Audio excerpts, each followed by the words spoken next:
কিন্তু মা, মন খারাপ করা ছাড়া যে আমাদের কিছু করার নেই।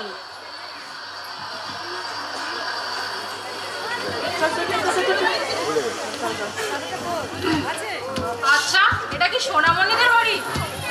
হ্যাঁ, সোনামণিদের বাড়ি। আপনারা কারা? সোনামণি কলকাতায় বাবুর বাড়িতে কাজ করতো নাকি, অত্যাচারের ভয়ে ফিরে এসেছে। আপনারা ঠিকই শুনেছেন, অভাবের তাড়নায় ও বাবুর বাড়িতে কাজ করত। আমরা নবমুকুল থেকে আসছি। এই সমস্ত ছাত্রদের পড়াশোনা করে নতুন ভবিষ্যৎ ফিরে দেওয়ার চেষ্টা করি।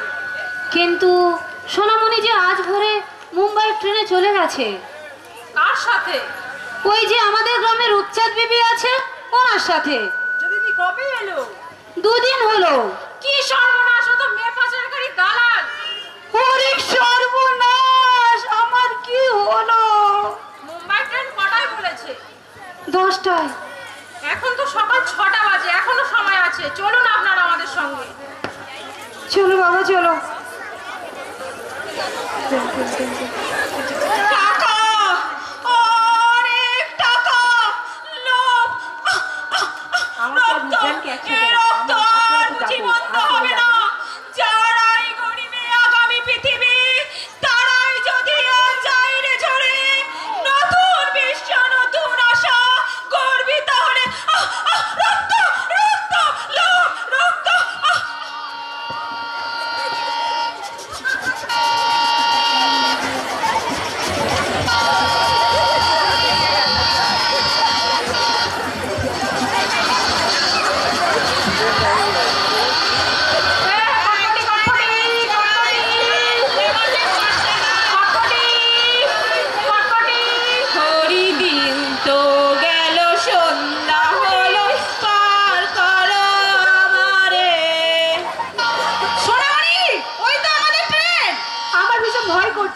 আরে ভয় কিসে? তোর টাকা হবে, গাড়ি হবে, বাড়ি হবে, কদিন পরে আলিয়া খানের চেয়ে আসবি। মায়ের জন্য ভীষণ মন কেমন করছে। সোনামণি, সোনামণি, মায়ের গলা মনে হচ্ছে। তোর মা আসবে এখানে কোথায় থেকে? আরে ডাকছো কেন? মায়ের গলা মনে হচ্ছে। মা, সোনামণি, সোনামণি, সোনামণি। মা, তুমি এখানে? তোর বড় সর্বনাশ হয়ে যাচ্ছিল মা। এই কেন? খবরদার পালাবি না, ওকে অনেকদিন ধরে খুঁজছিলাম। ধর ওকে।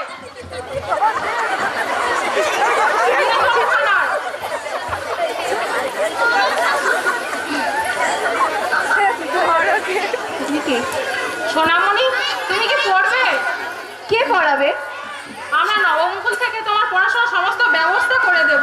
তোমাদের মতো অসহায় মেয়েদের পাশে আমরা আছি।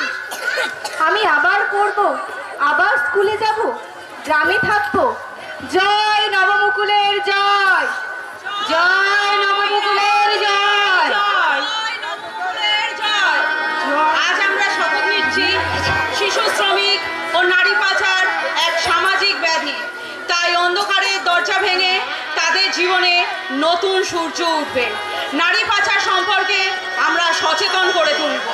কোনো নারীকে আর বিদেশে পাচার হতে দেব না।